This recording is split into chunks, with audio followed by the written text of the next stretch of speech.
Crowd already engaged here tonight inside the blue line. Along the wall, centering pass off a skate. Long ahead this goes. Break play, going in. Byro scores. We'll play some hockey, eh? Hockey, we're gonna play hockey. Crowd already engaged here tonight inside the blue line. Along the wall, centering pass off a skate. Long ahead this goes. Break play, going in. Byro scores. We'll play some hockey, eh? Hockey, we're gonna play hockey today. Yano for it. He'll wrap a shot on a goal, and it's his first goal of the season. Floating out of the air. Wow, going in. Wow, shoot.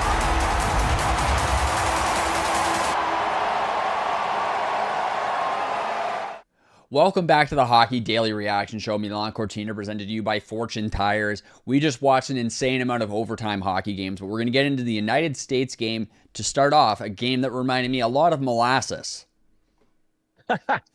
You know what? It did. And then we get the great overtime finish. USA wins 2-1 in overtime over Sweden. That just happened. So we're basically reacting to this almost in real time here. We've had a few minutes to gather our thoughts. There's a lot that there is to talk about. But in the end, USA's through. Canada's through. Slovakia's through.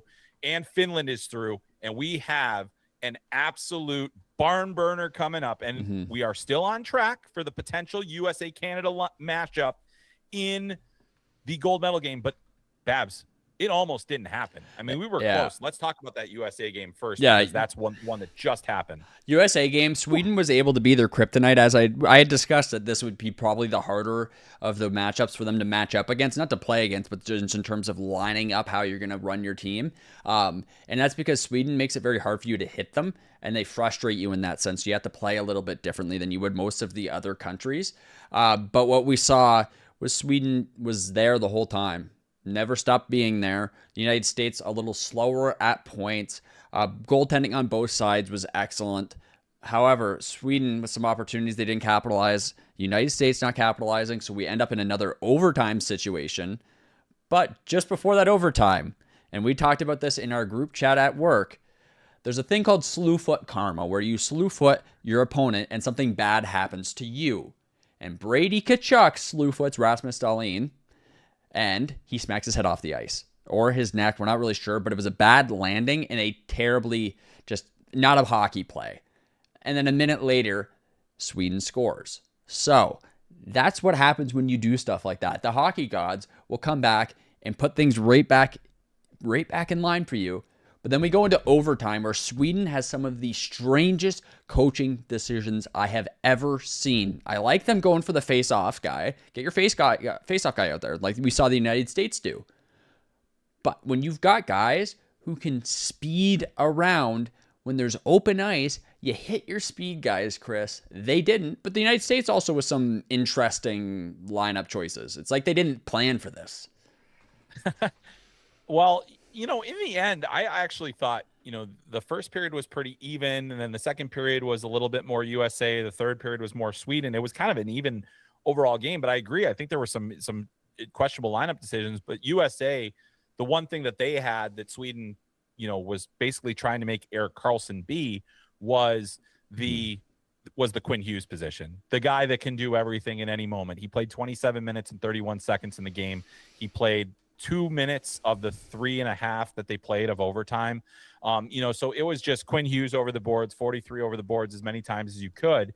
And it worked out that way, and it worked out well. But in the end, you're right. Like, you know, Sweden had a bit of a tough situation. So Hedman gets injured, right?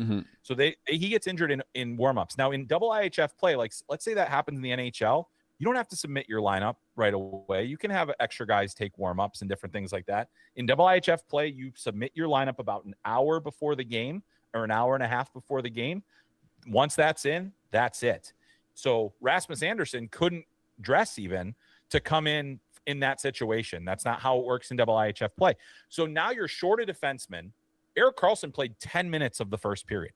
You know, so you're now, and they're playing on the second on a back-to-back. So I think bench management was a problem all tournament for Sweden. When you look at some of those different things that we saw, you know, USA was basically hoping to wear them down. Now, the fact that Sweden scored late is probably an indictment of some of what USA had done over the course of the game. They weren't good enough at various points, and they certainly weren't scoring enough. And you got to give Jacob Markstrom credit for that. But at the same time, like now the U.S. is into this stage where they realize just how difficult these next steps are going to be. They do have Slovakia, which is a draw I like for them, but at the same time, nothing is given, and that was a lesson learned today in this game. So a lot of very intriguing moments that we saw from this game between the U.S. and Sweden. In the end, Quinn Hughes plays hero, and that's a guy they did not have at the Four Nations. And you wonder how big of a difference, we think about how big of a difference would a healthy Hedman made for Sweden. How much of a difference would Quinn Hughes have made back in the Four Nations? And how great is it to have him now for Team USA? That's big. Yes. The final goal off of a strange shooting choice by Gabriel Landeskog. Whiffs on the shot as well, but it was a very low scoring percentage opportunity for him there. I would have much rather seen maybe tuck that puck, push towards the corner. It's puck possession when you're playing 3-on-3. That I struggled with. I also struggled with the fact that you have William Nylander, you have Raymond, Erik Karlsson, Oliver Ekman-Larsson. You could get a speed line out there because that's what kills in overtime. We didn't see them line stuff up. Bratt doesn't play most of the game, but third period and overtime, you're slotting him in. If he wasn't good enough to play at the start, why is he playing now? And why wouldn't you just run your speed line if you're going to be able to get a good opportunity to change on the fly? Well, we saw them do it multiple times. We saw them put Zibanejad out there who scored a goal, but not their fastest guys. William Nylander scores a lot for the Toronto Maple Leafs in overtime, and he does that with speed. Him and Matthew Nyes are sometimes going out there. If you look at who they have the back end, Morgan Riley. Speed wins in overtime, and the Swedes make a very strange choice after unrelenting reports and conversations about the quality of their head coach and the players' comfortability working with him. Chris, do you think Sweden's head coach is going to coach the World Championships, which is supposed to be his last tournament, or do you think that he's just done now? Yeah, it's going to be interesting to see. I mean, I think my guess is that they let him finish it out because he's under contract until then, and then he's done after that. But I think, what you're going to hear from Sweden and what they're going to have to do in the end, and there is a chance that they go in a different direction, but they're as a hockey federation, they're going to have to get together and decide, what is the best option for us for coaching. Switzerland had Patrick Fisher on their bench. He at least, he had played in the NHL. And he's been part of their national team program for years and years and years and years. And so there's a bit of a rapport and a standard there with those players. And he's also had success at the World Championship. And then, Halam has had success himself as well. So to me, I do think that the NHL players are going to respond better to NHL level coaching in this environment because of the stakes. And it's not a shame. Like, Anders Sorensen, who was an interim head coach in the NHL, is on their bench. So they have, some NHL personnel, but really it's a totally different environment when you're dealing with players of that caliber. And, like John Cooper didn't play in the NHL, but he's coached in the NHL for years and years and years, so that ability to speak with the elite player, to understand the elite player and their needs and how they're going to get motivated. That's something that I don't think a full-time national team coach is going to be able to develop without a lot of work, and probably spending most of your time in North America interacting with these players and getting them on their getting on their side. Another point to bring up, William Nylander has not been practicing. He's just been playing games, dealing with probably what's lingering from his lower body issues he's experienced this year. Also, Mike Johnson on the broadcast addresses Charlie McAvoy at several stages throughout the game had been throwing hits a little up high. So it'd be interesting to see with how poor the officiating was across the board today, if we see a real crackdown, because players getting injured is not going to fly with the NHL. Sidney Crosby injured, a terrible scenario there in that Canada game for them. But I think we're going to see maybe the officiating have to tighten up a little bit, potentially the group from the Canada game. I don't know what's going to happen there, but they need to cycle the referees out. But a point that I made before you and I got on is it's too bad we don't have more European officials working in the NHL to allow there to be no opportunity for bias to be displayed. But if we get a Canada-USA final, that's something that we're going to have to consider. Is it going to be all North American refs? And that's kind of a hard task to ask. Yeah, I think it will. I mean, we all remember when Bill McCreary had the assist on Sidney Crosby's golden goal in 2010 with kicking the puck over to Jerome McGinley. At least that's my recollection as an American. But either way, you know, I do think like these are NHL refs, and I think that the situations, the standards have been weird. But I can't wait to talk about the biggest blown call in Olympic history. It wasn't just six, because that we'll get to in our next segment in much more depth. But I mean, it is an incredible. There have been some real mishaps on the officiating here, and when it's also NHL refs there, who do you actually have to blame for these misses? Yep, guys, and I just got to real quickly talk to you about Fortune Tires on FloHockey. Whether you're driving to the rink or cross country, find a retailer near you at FortuneTireUSA.com, and we'll talk about the Canada game after the break. Everyone knows that standing still doesn't get you where you want to go. It's all about movement and progression, power, safety, innovation, expertise. On the road, off the road, and down the road. You have to expect more out of yourself. And you should expect more of the company who makes your tires. Getting you more miles, traction, and safety is why we get up in the morning. Let's drive forward. Expect more. Fortune Tires.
And we're back, and there's controversy, there's drama, there's lots of things we could talk about with regards to this game. But I want to talk about the fact that there was too many players on the ice for one of the Czechia goals. In this photo, you can see 6 guys celebrating. That seems off. Well, apparently there's a second photo angle, and you can see about 8 guys on the ice. So you're seriously telling me that none of the officials on the ice were able to notice that key indicator? It's obvious. You just count with your head. The players saw it. It's not reviewable. How do you miss this? These are supposed to be the best refs. Apparently they're not. This crew should not be allowed to officiate the rest of this tournament. If I'm going to talk about all the other stuff I saw them screw up, Macklin Celebrini on a 50-50 play where you could just argue a penalty on either player gets called for interference. It wasn't a penalty. They don't call that in the NHL. Then, off of a face-off, Czechia kicks the puck. You're not allowed to do that. They won the face-off with the skate. Guess what? Results in a goal. That seems like 2 goals, Chris, happened. Actually, I don't know. I mean, that's been happening a lot in this, and they've let it go. So Hey, that's a double IHF. You just can't use it with your hand for it. So got to call the rules. Either way, like, yeah, because I think that's been one of the things I've noticed too, is like a lot of there are some weird quirks to these rules, but that, yeah, I mean, in the end, it is what it is. Should I keep going? Continue, Sidney Crosby. Continue the diatribe. Rafo Gudis decides to run over Sidney Crosby, open ice, not near the puck anymore. No penalty called. Sidney Crosby ends up leaving a few minutes, like, I don't know, maybe a minute after that. There's not that much play left. He gets hit again. We're not sure where the injury came from, but Gudis just runs him over. Like, I don't understand how you call Macklin Celebrini for a 50-50 play, but you somehow miss that key part. And the NHL is all about having players not get hurt at the Olympics, and that's why we want our officials. We want to make sure things are run the right way. Well, this game was not run the right way whatsoever. It's an embarrassment. It hurts the integrity of the game when you have this volume of things, because Czechia was in this game as a result of poor officiating. But then the craziest thing happens, Chris. The craziest thing happens. And then you have the Czech coach attacking the referees and pointing out some of the Canadian players for things that they did during the game. Was he watching the hockey game? Did he just disassociate and go somewhere else for 60 minutes? Because what I was watching was not you having 6 people against you. I was watching you have 6 to 8 people on the ice. It is absurd that somebody be coaching at this level in the Olympics and make the statements that he did, basically attacking the referees, saying that they were getting away with everything. And if you're going to call that on Gudis, well, guess what? You got to call Drew Doughty. The Gudis one was to make up for a missed call. They had to make up for multiple calls in this game, which is a thing that happens in hockey. But the Czech coach trying to attack the referees and saying that's why they lost and they were up against them when they were playing the Danish too. Shut the heck up, dude. What are you talking about? Did you see the game? God. You know what's funny? Canada did win. And there he is. There's Mitch Marner. Who I apologized today on Instagram. I was wrong about him. The puck don't lie, man. The puck don't lie. That's the, in the end, what had to happen happened. Mitch Marner scores a beauty. But yeah, I mean, listen, I think there was a lot of other stuff. I didn't like the penalty that was called against Michael Kempney that led to a power play that ended up going on. You know, I mean, like, there are a lot of different things that I think these refs have done. I think what the coaches are trying to figure out, and I think this is a valid concern, and this isn't to say that, you know, the Czech coach, I think there were some crazy statements in that whole thing. But what I would say is that there are definitely different standards for the referees. There are double IHF officials in some of these games. They are going to call things differently, and that they might call it the way that those coaches are used to. This is another instance too where NHL coaches may be better served in these roles for these national teams if they're going to have so many NHL players, because they're going to find the ways to get through that, and they're also going to work those officials effectively to get what they need out of them, because that happens too. And so I think they're, you know, in that Canada game there, the refs made a mess of it. Like, there's no doubt about it. There are so many missed calls and other things and penalties that they did call. And you don't know from game to game what it's going to be. But in the end, the good news is Canada wins and keeps this on track for a, you know, potential USA Canada gold medal final, which, you know, when we talk about TV ratings, exposure, all the different things, and yes, the game will be very early on Sunday morning. That's what, you know, is the powder keg for this whole thing. Mm-hmm. But yeah, I mean, I think that's the other thing. All these officials will get evaluated by both the NHL and the IHF, and that we'll see. But yeah, I mean, I think you're gonna tend to lean towards your NHL officials, but even they have shown that they are fallible in this event. Yeah, it's just, look, I got to be honest. There's a standard of play, right? And then there's all the other officiating that goes on after that. If you're missing just the basic standard of that's not an interference on an icing on a 50-50 play, like the fact that you're calling a penalty there when both guys are swimming on top of each other evenly, you can't have that happen. That's basic hockey. It's not just the rule difference that's making me upset today. It's the fact that they're like simply, it's incompetence on some of the plays, especially the Sidney Crosby one, where it's in the middle of the ice. There's 4 people that could have an easy view of that, and none of them are somehow going to call a penalty there. So then the referees see their mistakes in between periods. It's an understated thing where they review things as the game goes on, and they realize, hey, we owe Canada 2 power plays. I messaged you and said, after one. I said, hey, they're still owed another one.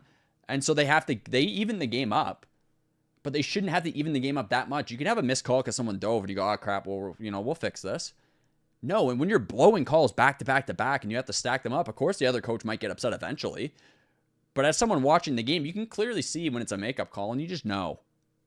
So the absurdity of this and the fact that we're having this discussion is overshadowing the fact that Mitch Marner can play in the clutch, and I was wrong about him. He played a fantastic game. Suzuki, a fantastic game. Celebrini is the best player in the world right now when he has the puck. He's got some other stuff to work on his game, but when he's got the puck, it's scary. It's almost, it makes me nervous because I'm like, what's he going to do? Is he going to like spin it between the guy's legs? If I was an opponent going up against him, especially one of these guys from Czechia, I'd have been nervous every time Celebrini had the puck. Connor McDavid playing hard. McKinnon playing most likely a little banged up. But at the end of the day, Binner had a decent game. Up until then, he had to start playing great, and he did. So a lot of stuff checking for Canada. But the officiating, Chris, I just can't get over how bad it was. You shouldn't, even casual fans pointing stuff out that they know is incorrect, you can't be in that position. There's the standard, and then there's all the other stuff. If you're screwing up at the start of it, you're screwing up. It's just, it takes away from the game. I was nervous. Canada scores an amazing goal, and I'm screaming. So it all worked out, but I struggle here, Chris. I struggle a lot with what I saw today. Oh man. Well, there was a lot. I mean, and honestly, so we had 3 overtime games today too. And it was just like crazy to be able to watch this whole thing unfold. And this is what we've been waiting for 12 years. And so, yes, the officiating but it did create this incredible drama in this drama play. And maybe, I live in the Midwest. I felt the wind come down from Canada when everybody exhaled. And then I don't know if you guys, we might have been exhaling in the downdraft once Quinn Hughes scored for USA, but big time players stepping up in key moments of these games. That's what you want at the Olympics. So we aren't getting the standard of officiating maybe, but we are getting the players raising their level in the biggest moments of the game. That's going to be a real lasting memory. Yes. But as we see here, did we just see Sidney Crosby's last Olympic game? And if that is the case, Chris, more than likely, just given statistics, yes, it'd be kind of improbable for him to play. He could play on the fourth line until he's like 50, but does he want to do that? A lot of guys don't want to do the Matt Cullen, for example, did it. He just went, the tires are falling off this. I'm going the whole way. I don't think Crosby's going to be that type of guy where he really gives it every last inch.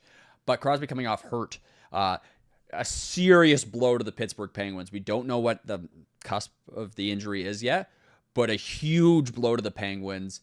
Gary Bettman, not going to be happy about this one either. So we're adding more fuel to the owners saying no fire. I want to add this. We should have more European refs in the NHL. We should be bringing more. Just take the best guys, bring them over. So then that way we have a large fill. So there's no questions of people maybe being biased or anything like that. So I'd love to see more European referees coming over to the NHL. Also, just us having access to more of them would be great. But, Chris, Fortune Tires on FloHockey, the official tire of the AHL, where those European refs could also get more experience. Find your nearest retailer at FortuneTireUSA.com. And after the break, we have to talk about the finish. Everyone knows that standing still doesn't get you where you want to go. It's all about movement and progression, power, safety, innovation, expertise. On the road, off the road, and down the road. You have to expect more out of yourself. And you should expect more of the company who makes your tires. Getting you more miles, traction, and safety is why we get up in the morning. Let's drive forward. Expect more. Fortune Tires.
And as we finish the break, we have to talk about the monster comeback by the Finns against the Swiss. I also have to apologize to you. I said you were a banana Lance for thinking that our friend Gioni would play back-to-back games at 38 years old. Guess what? He did, and he played really good. And I'm just going to have to sit here and eat my words after that, Chris, because wow. I'm telling you, yeah, that's the thing is that, like I said, dinosaurs came back to life in Jurassic Park. Leonardo Giannoni came back to life in a back-to-back game and really was a reason that Swiss had a chance. And Switzerland was 8 minutes away from, going to play for their first medal in 1948, since 1948.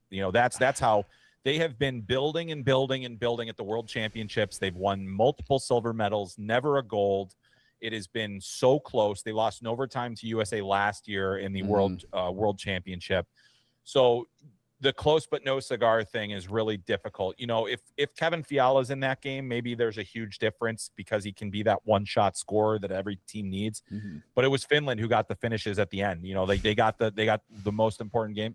And you see Arturi Leikkonen with, just an incredible finish to the end of the game there that, was just that release. And I think Finland felt, really at the end there, they had to find a way. And they did. And they so often do. And at the Olympics, at any international competition, they can never be counted out. They come back from 2-0 down. They score the overtime game winner. And now their reward, Canada. I don't like the matchup, though, Chris. I got to be honest with you. Finland's not the team I would have liked to play. A fun note that I thought of earlier today is the fact that the number one seed should just get to pick who they want to play. Yeah, that would be interesting. That would be kind of fun. It would, especially in the Olympics. Like the way that the Olympic seeding is going is dumb. It's crazy. It's not good. Let's go. Like I actually thought about that today. Is is there a way to do a more World Juniors style where it's more cut and dry? Now you'd have to eliminate two teams, and I think that as we've seen, you could do that, but at the same time, once Russia comes back, that leaves out like a Latvia or somebody like that. And you're like, I don't want it. I want to see those teams. So, it's really, I don't know what the solutions are, but in the end, I agree. Like it's a tough matchup. Finland plays very sound defensively. That when they get the goaltending, really, Switzerland had a push for a couple of minutes where they were really pushing offensively, and Saros gift wrapped one for them today, as well. So they're they weren't really finding ways to score all that easily either. So Finland can make the game very, very simple, very, very boring, and very, very difficult for you. And I think that they just wore down their opponent long enough and then managed to get through. Yep. In each of the games that we saw today, Babs, the team that won was on rest. Every single one of them. Yep. And that, in the end, could have tilted the scales just enough. Yeah, you see the Swiss, they erased a 2-0 deficit that I think a different coach would have been able to put them in a position to just be just fine with.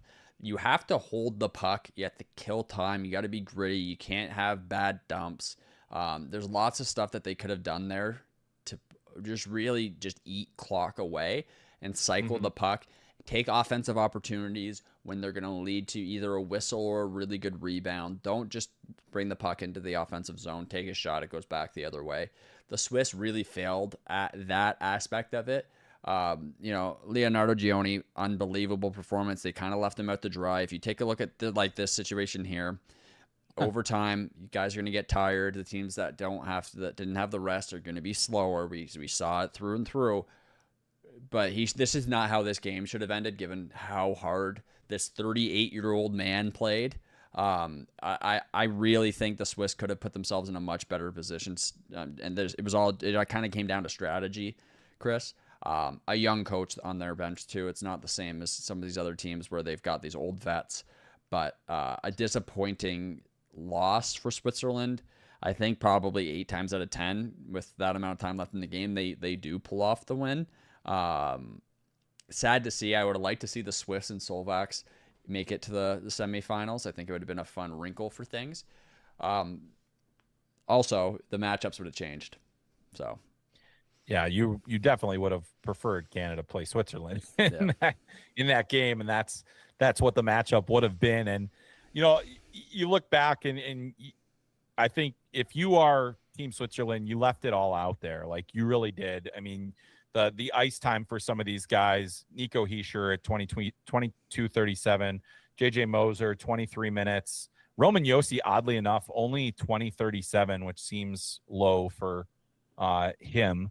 But I do think that there was a lot of work done by that team in the end, and all the credit in the world to the Finns. Miro Heiskanen, 29 minutes today he played in that game. 29 minutes of ice time, 25 for Esa Lindell, 23 for Sebastian Aho. I mean, like, their big guys go hard and they don't stop until the final whistle.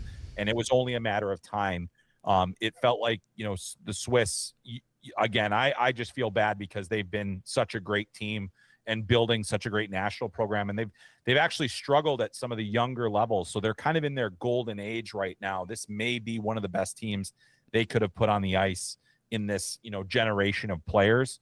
And so to not get that win, to not move on and play for a medal is super disappointing. Yeah, and we saw Sweden kind of be the kryptonite in some ways. I'm wondering how this Finn team is going to stack up playing against Canada. Also, this Finnish squad a little bit more depleted, playing that extra, the extra guy in there that isn't from the NHL. You have Barkov not there. Like, this is a depleted Finnish roster from the very beginning here because they haven't had the guys that they wanted to be able to bring in. Like I said, their last player on the roster, their last addition, he's coming from playing over in Europe. He played a little bit in the NHL, so they're not as deep.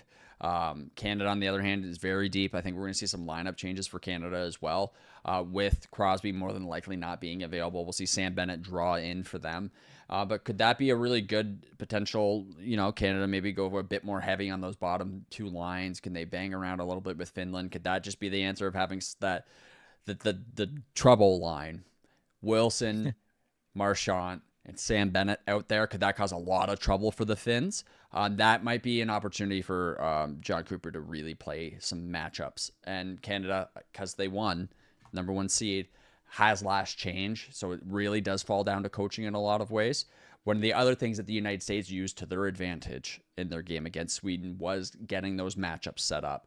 The Kachuk brothers harassing everyone on the Swedish roster as much as they could. Canada, though, can replicate that exact same thing with a little bit more power up front on their top lines. So I'm very curious to see, Chris, how everything stacks out with that. As a long-winded way of bringing us back to talk about, this game was exciting at the end. There's no getting around it. It was awesome. I mean, and it was everything you'd expect to see. You see a team playing with that desperation. We've talked about that repeatedly, how much that changes the dynamic for a team. We saw it with Sweden at the end against Team USA. We see it with Finland, where they're pressing. They needed 2 goals to get back in the third period, and it didn't look like they were going to come very easily, and they find a way. And so, to me, and it was always bigger players stepping up, Granlund, Heiskanen, players that you have come to expect to deliver for this team, and they do. And so, to me, I think that that's really where the matchups are going to get more interesting, is that when you throw in that opportunity to play for the gold medal in the semifinal, you got to win the semi to be able to play for gold. You throw that in front of people, and it does change the dynamic of the game. And I don't think every team that you play in that setting is dangerous. Yeah, what didn't come easy for me today was the fact that I had to apologize to Mitchell Marner for my statements about him not being able to play in the clutch. He can't play in the clutch environment of Toronto, but period. Can Mitch Marner play in the clutch? Yes, and we saw that. I felt the need to apologize. I don't apologize for any other comment I've made about him because I think they're all quite true, but Mitch Marner can play in the clutch. I should have hit it more when we were talking about Canada in the last segment. What an unbelievable goal. Celebrini helps set up there too, but Mitch Marner walks in, gets that goal. Canada could have scored a goal like that multiple times in the game, but Mitch Marner is the one to step up and get that done. So I think in terms of just how everyone in Canada views him now, maybe just a little less negativity. Can't excuse the off-the-ice stuff and the people surrounding him and the security guard issue and everything like that, but Mitch Marner did deserve an apology today. An absolute clutch moment for Canada in a game that had my hands to my face, sitting at my desk, wondering if I was going to have to listen to you make fun of me because Canada couldn't get it done. But now so close. Canada will face Finland. And after the break, we have to talk about the Slovaks more.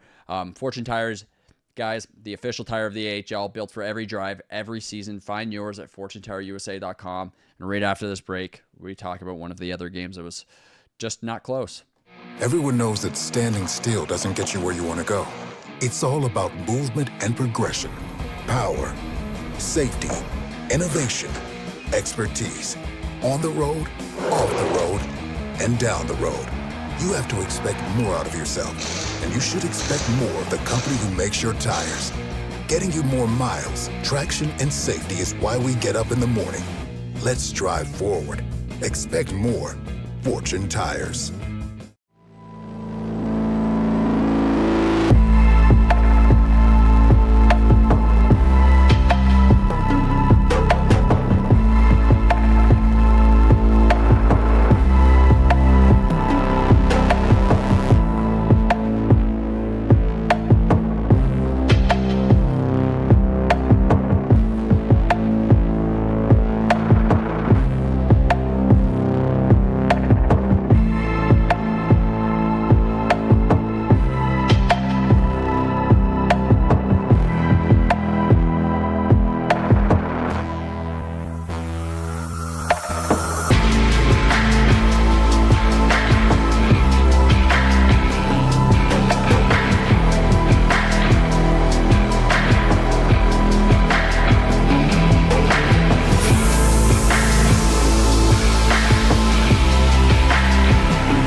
And we're back from the break. We're done talking about the finish, and we're moving on to Germany-Slovakia, a game where we saw the Germans play tired. It wasn't competitive. Chris, are we at all surprised by what we saw? No, and I think there was a ton of disappointment from Leon Draisaitl, Tim Stützle. You know, they didn't like, you know, the way that the team played. It was sloppy. It wasn't good. And in the end, Slovakia has all of this momentum. Mm-hmm. And how do you slow it down? Well, you can't play sluggish. You can't play down. And we talked about Germany having the quick turnaround for the games. The schedule really did not set up well for them at all. But you can't use that as an excuse. And I don't think that they were. I think that they were more upset about the decisions that they made with the puck. But you look at what really happened in that game, and I think we're seeing a Slovakian team that is so dialed in and has, you know, they didn't need Juraj Slafkovský to save them this time. They didn't need to have this late moment. They dominated. And then on top of that, they have been getting the goaltending from Samuel Halavai, which has been a massive difference maker for this team throughout, is that when you have a goalie, it does allow you to take a few more chances. And that's what they're going to have to do against the U.S. It's going to be really difficult for them. So their reward is that they get to play the United States. But if you think that the Slovaks are afraid, you got another thing coming. This is a team that has confidence. They are confident. It's not a great matchup, just in terms of vibe-wise, to use a Gen Z word. It's not a good matchup right now for the United States coming off of disappointment. Like, they're supposed to be clearing everybody, and the social media presence, all the faceless accounts that post graphics have been posting insane United States stuff, and they're not really displaying what an insane team would be doing. So the Slovaks are coming in with a completely different vibe to them right now, where it's, hey, you didn't think we were that good? Watch us. Tatar, great. Slavkovsky, great. And Samuel Halava, I don't think you can get enough praise, really. If you need a goal in the NHL, call, because Minnesota's got a guy sitting there. But yeah, I don't love it for the United States right now. I got to be honest with you. This is a momentum thing we talk about in baseball. You got a pitcher that's hot, and you keep the streak going. They're in that sweet spot. Like, there's nothing negative that they have to think of, and there's no pressure. Oh, we got beat by the United States in the semifinals where we're not supposed to be here. It's the vibes, Chris. The vibes. Yeah, the USA has definitely been getting raked over the coals on the vibes factor, but in the end, I don't think that matters at all. I think that this team, having just survived the way that they did against Sweden, that could be the wake-up call that they need in terms of how to play against the Slovak team. Like, the U.S. is going to have a significant depth advantage here. I think the defensive side. And then the other thing that we didn't really get a chance to talk about much at all is how well Connor Hellebuck played in the game against Sweden. The goal that beat him was a perfect pass and shot. And that can happen in the Olympics. Mm-hmm. It should happen in the Olympics when you're playing against the best players. But that, to me, is going to be the difference. And the last time Slovakia played the United States in the Olympics was back in 2018, when it was the mostly college players, and Straussman was the goalie, and Juraj Slavkovsky. That was a really tight, close game. I believe it was in the qualification round or in the quarterfinal, one or the other. But that game was tight, and you're going to see a U.S. team that is highly motivated. I don't think they're going to overlook Slovakia, and if they do, it's to their then we're going to absolutely smoke that team. If they do look over Slovakia and say, oh, we're just going to go ahead and go out there. It's not going to work that way. Mm-hmm. This is a team that's playing with so much heart, so much jam, just so much confidence, as I mentioned. This is going to be a battle. And so that's the fun part about it, is that I think you get a Slovak team that is, hey, we know for sure we're playing for a medal. We want it to be gold, but we know for sure we're going to play for a medal. And you're right, the pressure is off, and that's a dangerous thing for a team. I think, Chris, I have to address this. A lot of men have made a lot of money gambling off of vibes, myself included. I think you can really play a lot into that in this situation, because we've shown that we actually don't know everything about everything because of the situations that we've seen, how tight that game was between Sweden and the United States. And my point was, hey, if Sweden's got a chance at this, they're going to net too early, and it's going to be one of those games where the USA has to kind of fight from behind, and Sweden can play their game. That's not what we saw at all. We saw a very competitive game the whole time through. Missed chances on both sides, but regardless, it was not the way that we expected that game to play out. Czechia, Canada. Not how we expected that game to play out, Chris. You were texting me earlier, it's fine. And then the third period comes around, you're like, it's fine. It's fine. I never worried about Canada, but I also don't have a Canadian passport, so. I mean, if you did, that'd be interesting. It would be a secret second life for a USA hockey correspondent. No, oh god, that just derailed everything. I'm trying to find out where I was going. Oh, so the vibes. So that is something that can play into it, especially in the very beginning of a game. Going in as the hot team, you can keep that momentum rolling. So I'm very interested to see how Slovakia comes out there. Also, they're young. They got a lot of younger players, talented players on their team. Do you think they care what Matthew and Brady Tkachuk are saying to them? You think Slavkovsky cares? He didn't care at all. It's an interesting matchup with the dynamic and how those players on the bench react for both teams. I don't think the Slovaks are going to care about all the yappa. I think they kind of got under Draisaitl's skin. But is the yappa going to work against a Slovak team? No, I don't think it will. I don't think the hitting will, but the yappa won't. Man, well, we'll find out, but I can't wait for the semifinals. I mean, that's the thing, to see, can Slovakia have that push? Can Finland slow things down for Canada? Does, Sidney Crosby, he's going for imaging. Is he going to play? There are so many storylines, and we get a day off. The good news is we do get the Canada-USA women's gold medal game on Thursday to get us through. And I can't wait to talk about that game a little bit later too, because that's going to be an absolute war. But there's just so many things that we can look at in this tournament right now that, yeah, as you said, did not necessarily go the way that we thought they were going to go. And that creates this opportunity for such a great, piece of drama here. And that's what we love about sports. You still have to play the games. I think that we're going to see USA and Canada take care of business in those games, but it's far from a guarantee. I was really hoping USA was going to lose today just because of the content it would have provided to this show would have been all time. Although I'd be bragging about a result that I said would go one way and it didn't go that way at all. The only thing we got right was the Slovakia-Germany game. This is like, we had the read. We're like, Germany's too tired. It's really not going to work out too well. Philip Grubauer isn't like a stud. He can't really probably elevate them past this team. Samuel Alvarez too hot. So we got all that right. We did a good job on that one. Just the rest of it, not really so much, unfortunately for us. But you got to call a spade a spade. I'm the first person to say that I'm wrong, and Chris is the second. So as we get lined up for some of these other games too, on the women's side, a lot of excitement there. I'll be interested to see how many of the players on each country decide to go watch. So could we see some of the American players or some of the Canadian players in the stands for that game?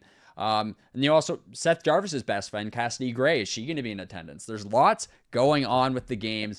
A tremendous amount of excitement. Elliot Friedman today, the craziest line after the Canada game just goes, "Man, I feel like I need a cigarette."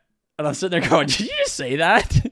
And then the accent goes, "Yeah, I think I need one too." You said it. Yes, and then Elliot Friedman just posts a picture of him in a dart, just like the craziest Olympics I think we've ever had. The most exciting one. We've been waiting for 12 years for this. This is exactly what we wanted. Games were outstanding. Vibes were immaculate. Let's go. Yeah, and the vibes are very an important part. I don't like that you diminish that. Gen Z is very in tune with the vibes. There's probably a lot of Gen Z kids watching this show. And watching a Gen Z kid, Macklin Celebrini, be one of the best people and the best players. You want to talk about immaculate vibes? Holy smokes, Macklin vibes! And you watch his dad in the stands. They keep cutting to his parents sitting there, and they're stressed out. I couldn't imagine being a parent sitting in the stands for these games. It's got to be just a tremendous amount of pressure. But Fortune Tire ice report for you guys. The ice is holding up in some ways, but we're seeing weird bounces out of the pucks. And it's not just like, oh, yeah, that was weird. The announcers are bringing it up being like, why did that do that? Right. And I think it's part of it is the board's not being settled and there's edges being caught at times. But we saw it in the game with Sweden and the U.S. I'm like, what's that puck doing? Yeah, and they did mention it in the broadcast on the U.S. side as well about how as the game has gone on and the third periods have been very choppy, and then you get the overtime periods where there is no cut. Yeah, and then you've got you're playing on for upwards of 10 minutes on that ice as well. So it has been a crazy one, but hey, at least the boards are the right color now, so that's good news. The boards in this picture, they're no longer there. And neither are we, but we will be back after the break. Everyone knows that standing still doesn't get you where you want to go. It's all about movement and progression, power, safety, innovation, expertise. On the road, off the road, and down the road. You have to expect more out of yourself. And you should expect more of the company who makes your tires. Getting you more miles, traction, and safety is why we get up in the morning. Let's drive forward. Expect more. Fortune Tires.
And we're back from the break, and guess what time it is? It's time for the Fortune 4 Ice Report, the players that drove the action on the ice.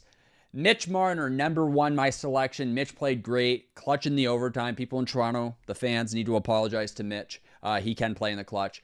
And then Suzuki, playing all over the place, but a critical goal for Team Canada. And just really a pleasure to watch him play and succeed. Chris, who's in your Fortune 4? Yeah, I'm going to start with Charlie McAvoy. He was a nail gun today. He was hitting everything, setting the tone. I think that he allows Quinn Hughes to play at the level that he does and do the things that he does because he's been so responsible. Excellent game from Charlie McAvoy, even if maybe some of the hits were on the border. And then Quinn Hughes, of course, the hero, the biggest goal in the Olympics for Team USA since Zach Parisi's goal way back when in 2010 when he tied the game that they eventually lost to Sidney Crosby. But incredible performance. Quinn Hughes has his signature moment in a USA jersey. Let's see if he has a few more in store as the tournament progresses. Yeah, but the McAvoy thing's an interesting point. Hits high in international hockey tend to get called. So if you get used to doing things a certain way and then you clip somebody up top, or God forbid you have somebody maybe floppa around, Chris, which brings us talking to the women's side. Murphy is going to be a pest. She's also probably going to score some goals. This matchup between Canada and the United States for the gold medal is going to be a difficult task for Canada to come back into, but all the pressure's on the United States to be able to repeat what they did. Canada's coming in as an underdog. Yeah, a big underdog. I mean, it really feels like they're playing two different games right now. And we also don't know how healthy Marie-Philippe Poulin is. I mean, she's getting carted to the bench. She still scored 2 goals in the last game. But, is she going to be able to be as effective in a game where the pace is going to be as high as it is in this one? I think that USA's gotten so much from their D-core, KK Harvey, Layla Edwards, Haley Wynn, Megan Keller. I mean, like that D-core to me is really the heart and soul of the team. It's what drives the bus for them. Harvey's been their leading scorer. Then you've got Aaron Frankel in net. I mean, to me, I just think the matchup does not look good for Canada. But the thing that you said that I completely agree with is all the pressure is on Team USA because they have been in situations like this before where they were the better team and they still found a way to lose the biggest game. So now you got to make sure that doesn't happen, and it's easier said than done. And they don't ask you how you got there, right? They ask you what happened in the very last game of the year, the last one. That's the most important one. So everything else behind you doesn't really matter as much, or it shouldn't, because no one's going to remember a game early on in the tournament. They're going to remember what happened in the gold medal game. So it's really like a clean slate. This is just a 1-game matchup, right? So it's like a game 7 in the NHL. Same thing. So everything else doesn't matter. So can Canada come in with that approach? Or do they have to do what I've been saying nonstop? And Canada needs to try and get a 1-goal lead and then play the trap and just suffocate the game. Scoring early is going to be critical in that game. Because I think if Team USA turns it into a track meet right away, the game's over before it begins. Really, I mean, like that's the thing is like, yeah. So there's something to it, and I swear, if one of these teams ends up throwing out your trap, I'll be slacking you right away and be just like, call Guy Boucher, and say, can you do that thing you did in Tampa that they actually had to say like, no, we're gonna blow the play dead if you keep doing this. It worked. That was fun. It was one of the greatest clips against Philadelphia, and then you just see everyone on Philly just like, "Whoa, what the hell is this?" Everybody being so mad. That was great. Make everyone mad. If you're gonna lose a game, might as well make it incredibly frustrating. Yeah, well, I have a feeling that Canada is gonna have to try to find ways to push the pace a bit because they are gonna have, the likelihood of scoring, Team USA not scoring in the game seems pretty low, and that's really.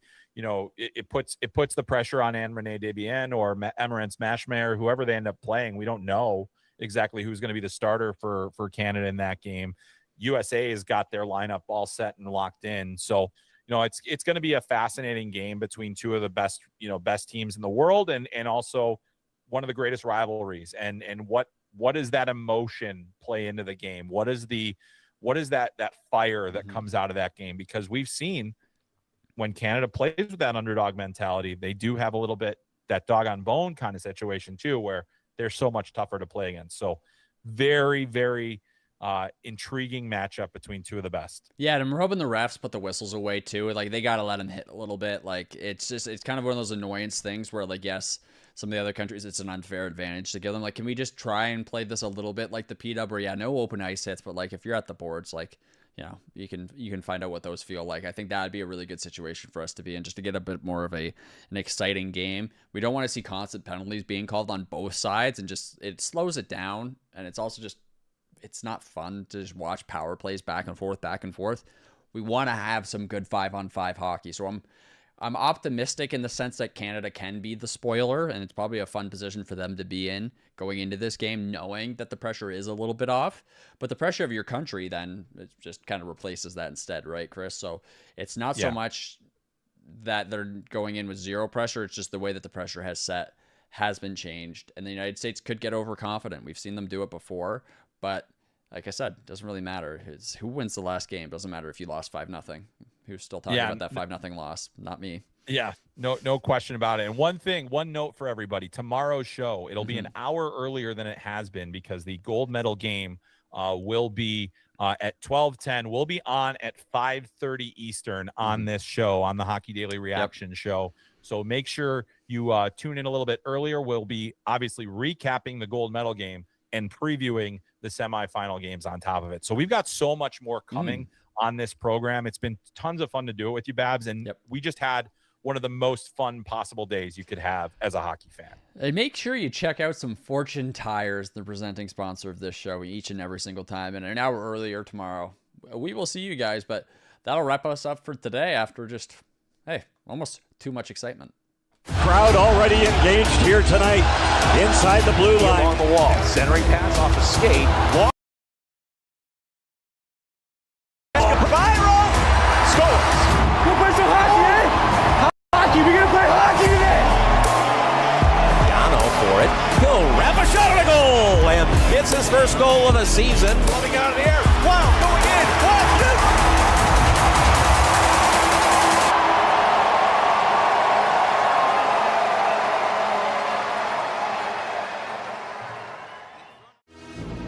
Crowd already engaged here tonight inside the blue line. Along the wall. Centering pass off a skate. Long ahead. This goes. Break play. Going in. Byro. Scores.